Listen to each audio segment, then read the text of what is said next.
I'm Milton Ali. And I'm Hampton Scurlock. And welcome to the Investor Tribe podcast. Today, we're going to talk about why should you invest in real estate now Or anytime. Yeah, let's go.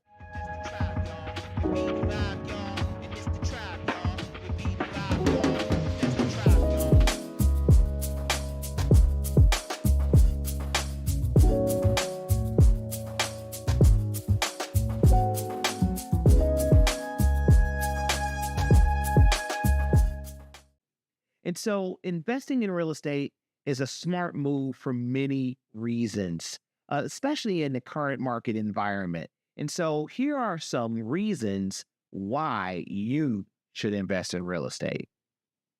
The first reason that I have, and then maybe you can share another couple reasons.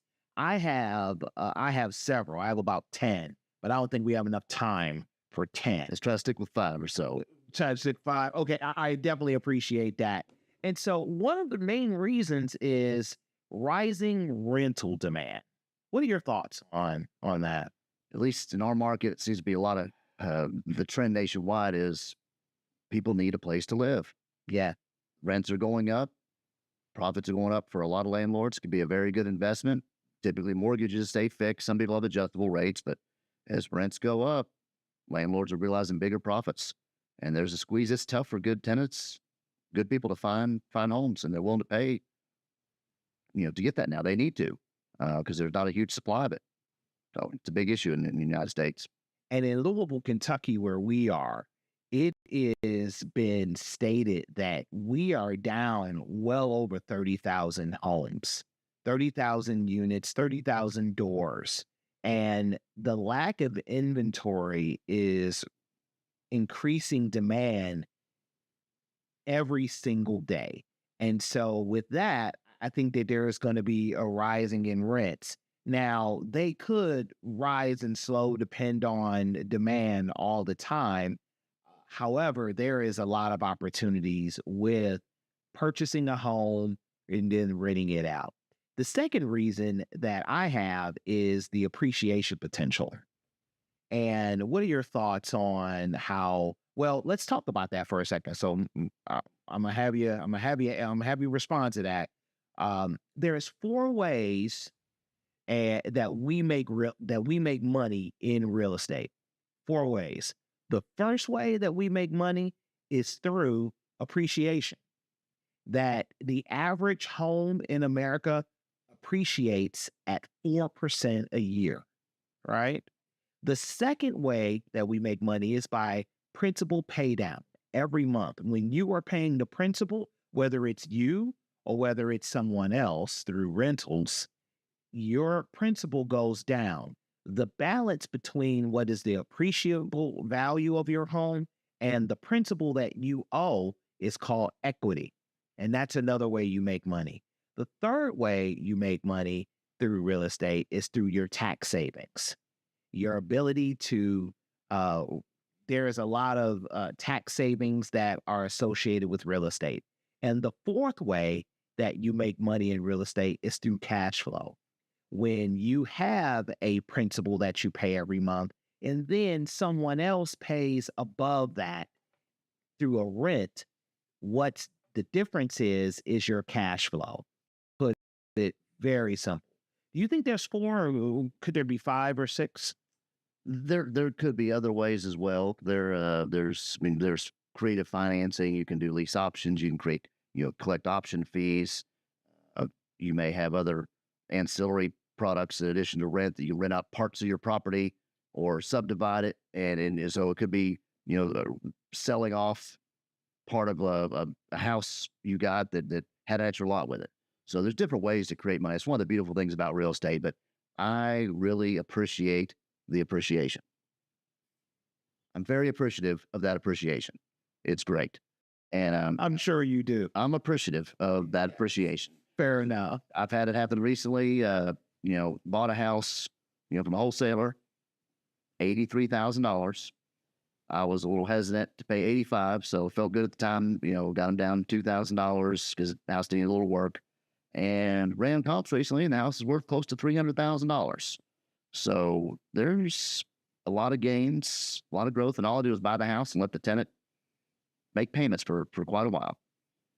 So you get a few of those houses, you can be talking real money and on your way to being a millionaire, on your way to financial freedom, pretty quick. So the cash flow helps. That's nice month to month and such. But that appreciation over the long term, that's one of the ways. Andrew Carnegie said, 90% of America's millionaires are made by real estate, and I've seen that when I used to do people's taxes. All the people that had money and were living the life and were millionaires, they had a business or real estate. So I bought a house from you. Full disclosure, we've done business together. And so I bought a house for you. I believe it was 82. No, it was 86,000, and we sold it for 200,000. Nice. So what we did was we forced the appreciation. So there is a way that so you appreciate the appreciation, and sometimes you have to force that appreciation, right? Through renovation, through improvement, and you may have to augment the house. And so for people watching, what that, adding something to the home, an additional bathroom or an additional bedroom, or just making the house different. As a agent, I'm always encouraging my investors to, if the MLS listing said it was a 3-bedroom, 1-bath, then let's find a way to make it a 4-bedroom, 2-bath. And so I always want to change the MLS listing, the multiple listing service listing dynamic. So that's how I force the appreciation. And how much more does a 4-bedroom rent for, say, versus a 3-bedroom?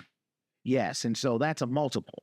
When you're talking about, let's, just making numbers even, if you're getting 900 for a 3-bedroom, you may be able to get 1,100 for, or even more for a 4-bedroom.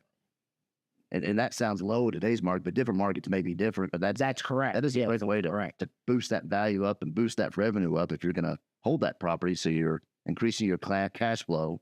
Or if you're going to flip the house, right? Or if you're going to flip the house, you just went from, say, let's just say $150,000 to maybe $170,000 when it comes to that. And so one of the ways that we're able to, can you discuss some of the tax benefits that are present with real estate? I can. Full disclosure, I'm retired. I look like I'm retired, don't I? Yes, you do look. Yes. But, I used to prepare people's taxes and was a certified financial planner, and we help people with their tax strategies. And that's one of the beautiful things about real estate is, you buy a piece of property, and let's say it's a $110,000 property. You have to back out the land. You can't really depreciate the land, but that structure, if it's a $100,000 structure, you can depreciate that over 27 and a half years if just using something called straight line depreciation. So about $4,000 a year you get to write off on your taxes. So in reality, those houses we're talking about that are going up in value, in reality, right, for tax purposes, they're going down, and you're getting a $4,000 write-off on something that's gaining value generally every year. Sometimes quite a bit of value. Sometimes it goes down a little bit with the markets, but all of a sudden you've got good write-offs and depreciation. You can write off on your taxes will offset your other rental income. And if there's ways to use retirement accounts and other things we're probably not going to get into today, but for the general investor, those tax write-offs are quite a bit, and they can offset your earned income if you've got a W-2 job. Right. And for the kids at home, we want to encourage everyone to consult their own accountant, to consult their own tax professional. Don't take our word. Right. Those numbers are just illustrative purposes only, right? And commercial properties are and you need to own more than one property. Whatever your tax situation is just depending on where your tax situation is. And so one of the things is that it's an inflation hedge as well. Yes. And what I love about that is when you're able to when you have a property and you have a locked-in rate and a locked-in mortgage, that's the reason why even in good times and in not so good times, it's always a good time to purchase the right piece of real estate. And heard it, especially from the the older investors. They say, you ask them, when's the best time to buy real estate? And they say now. And I've heard several of them use this phrase. They say, don't wait to buy real estate. Buy real estate and wait. Exactly. And so that is, I love that.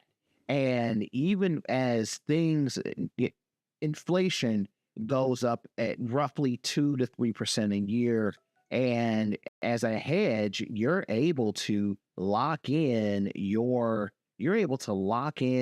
rate. You're able to, and also you can see your rent go up every couple of years. And so as an agent, I encourage all my investors to sign 2-year agreements, to 2-year leases. Everyone has their own different, approach to it, but I encourage 2-year leases. And what that does is you're able to at least have a level of predictability within the lease. When you lock that in, you now know for the least next couple of years, I know it's going to be X amount of dollars coming in. Yep. And it's a wonderful thing. And then for so long, that rent comes in. And at some point, you may have that property paid off, or you sell another property, you get a lump sum of money. So that's the best kind of property, one that's paid off. So yes. Once you own it so long, you lose some of the tax breaks. I talked about if you own it 27 and a half years, you may use up on appreciation. And we'll talk about in future episodes, 1031 exchanges, and, when you're reinvesting in real estate or using retirement accounts. But, it's a kind of a gift that keeps giving in so many ways. You talk about the different ways that, inflation hedge, you get the cash flow, you get appreciation, you get depreciation, the tax benefit. Some cases down the road, I've known people that converted rental properties to their home. So because they've got a change in lifestyle or change in family status, or, something that's happened. They had a bigger house, they had a smaller house, and they don't want to go out and buy one today at $300,000 prices. They've got a rental house 2 blocks over they paid $30,000 for 10 years ago. And when that tenant's rents up, they may convert that house, and now it's their, primary residence. So what I want to discuss now is we can use real estate as leverage. We use real estate as leverage, and I see you over there just excited. It's like you're it's like you're bust your shirt, man. Like, I had to work it out a little bit.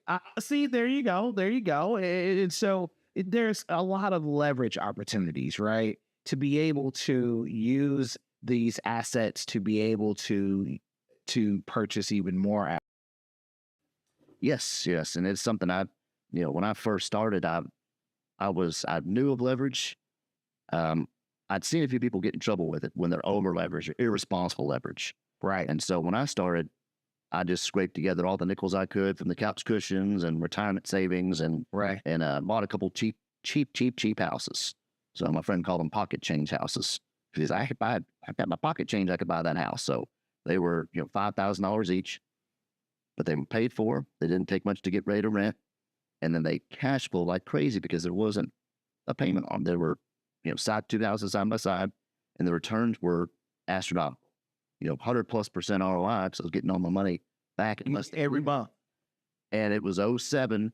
It was my absolute first properties, but when I got serious about real estate, I took a long, hard look at a lot of my clients' tax returns, and then the ones that were taking vacations and had shirts on like this and taking, cruises and living the good life, that had, that were millionaires, all had real estate. And I just need to do what they're doing. I don't have much control of this. You don't have control of the stock market. You can pick winners, you can pick losers, but real estate, you seem to have a lot more control.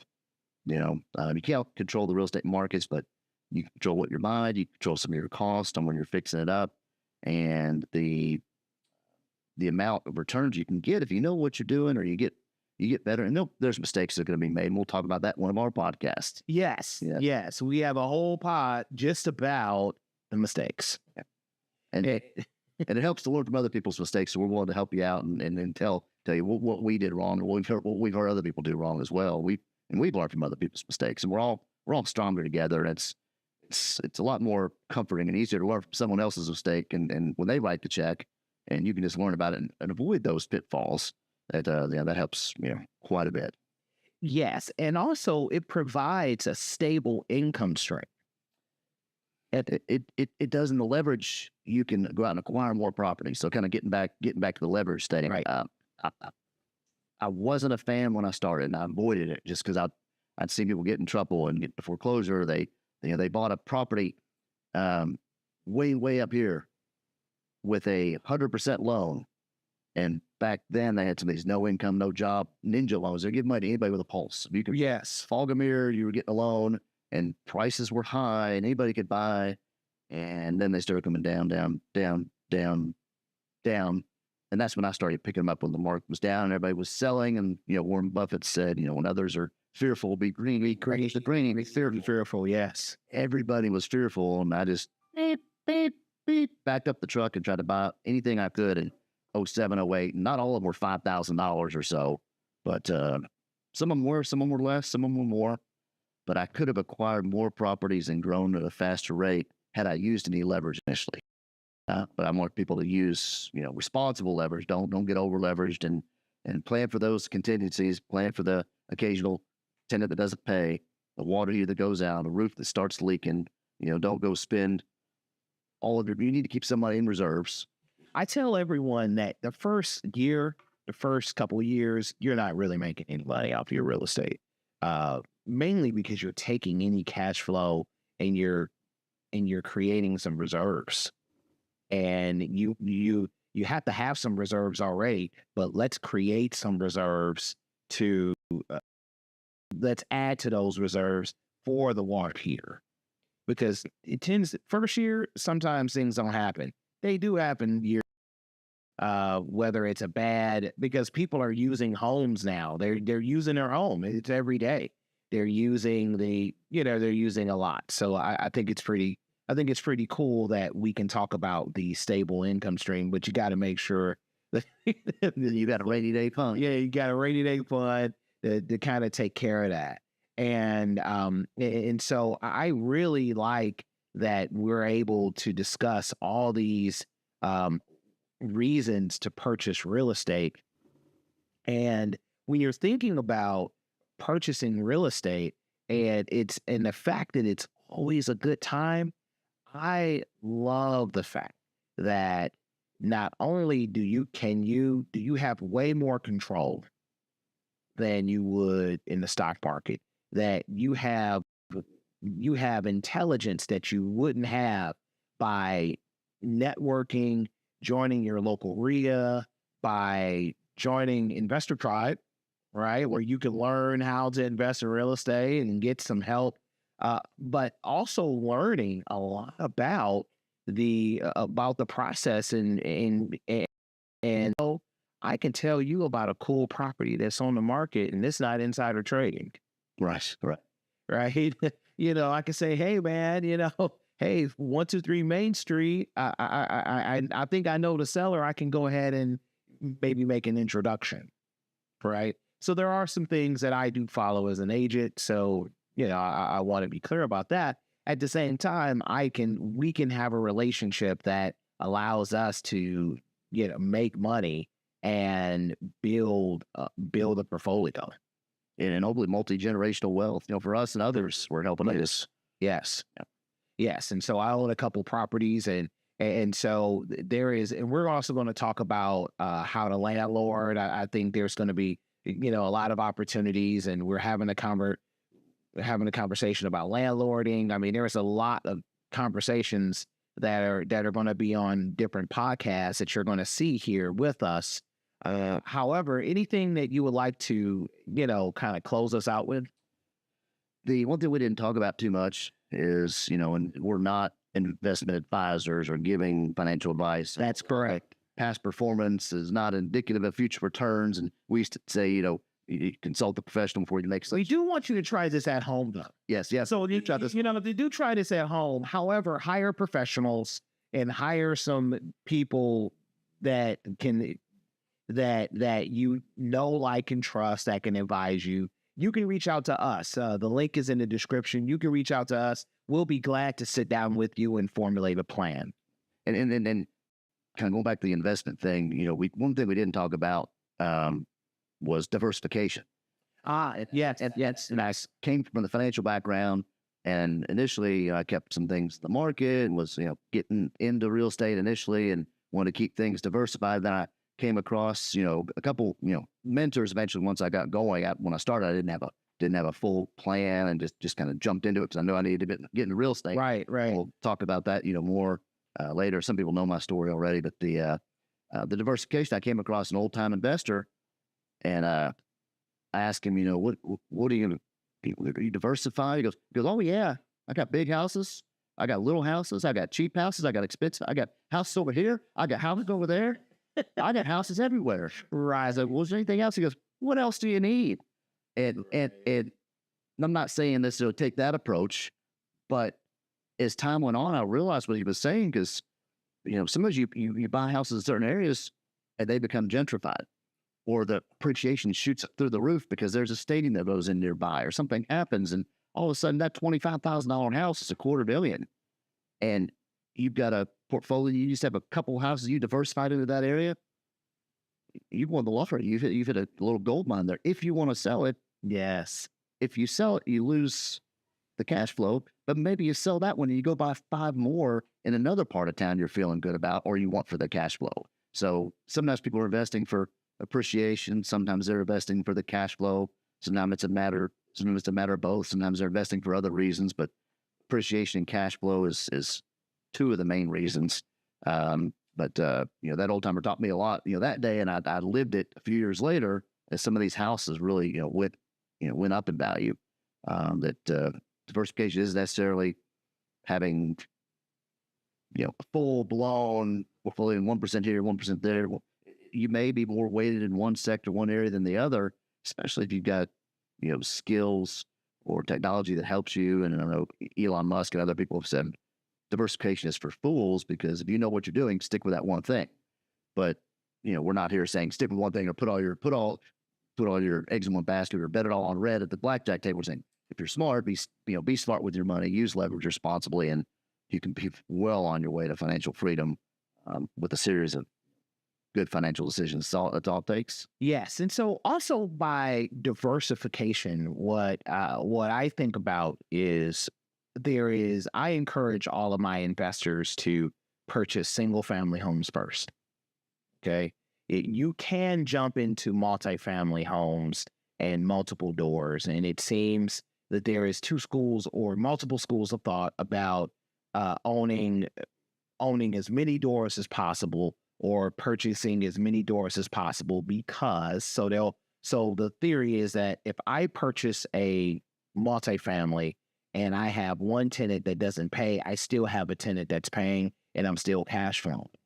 And what I tend to help a lot of my students that go to my flip savvy courses, or the investors that me and you sit down with, we have conversations about, let's own your first, second, and third single family properties. Why? Because with one house, you're going to learn how to take care of that home.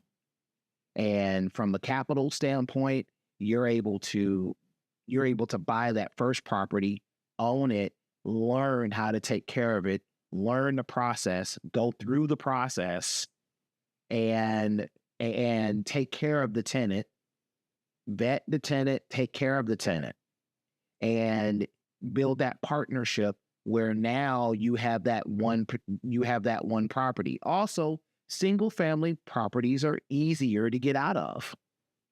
If there's something that goes awry, we can put something right on the market, and that single family is going to sell relatively quick To a wider audience. than, say, a multifamily. Now, once you have the talent, once you have the experience, you know what you're doing, then let's go after, and you own a couple of single family homes, or 2 or 3 or 4 single family homes. Let's go after the multifamily. Let's get a multifamily. Why? Because you now have talent. You have enough talent. Built a team. You built a team, and now you're able to take care of the multiple doors. So you own a fourplex, but you own 4 other properties. Now you have 8 doors. And I do think that you're now able to take care of 8 doors now. You have a team. And you may, if you want to live in your unit, you may be able to house hack up to 4 units with the FHA loan, which was something we may talk about a future podcast, or maybe we'll interview somebody that's done house hacking. So I kind of did it before it was a term, but it was with roommates and such. It wasn't a multiple unit type of situation, but it's a great way. There are a lot of investors utilizing that strategy to get started or be a springboard into their investing careers. See, I love that. I love that we're able to build slowly. Scott Galloway talks about real estate empires are built slowly. Anyone who builds their real estate empire with, that goes from 0 to 18 doors within 18 months, you haven't had the time to build your team. There's a lot, unless you're already experienced, it is very difficult to take that on to manage. Or a knowledgeable partner or a mentor. Someone who to really hold your hand and really help you. And so we've had a great conversation today about why we should invest in real estate. And what's so cool is what we want to encourage everyone right now, the viewers, to leave in the comments. Was there something we missed? Was there other ways that you can invest in real estate or other reasons that maybe we have missed? And today, we just also want to shout out the sponsor. So today's sponsor is Flip Savvy. Flip Savvy is a course that helps you build your team, that helps you learn how to flip a home from beginning to the end. It's a proven methodology that helps you build the correct energy to engage the right talent and to own the right results. And you can go to flipsavvycourse.com right now. That's flipsavvycourse.com right now. FLIPSAVVY. For those of you that aren't 100% sure how to spell savvy, I'm Milton Ali. And I'm Hampton Scurlock. And we'll see you on the flip side at the Investor Tribe. Take care. The Investor Tribe podcast is a production of the Investor Tribe. To learn more, visit invtribe.com.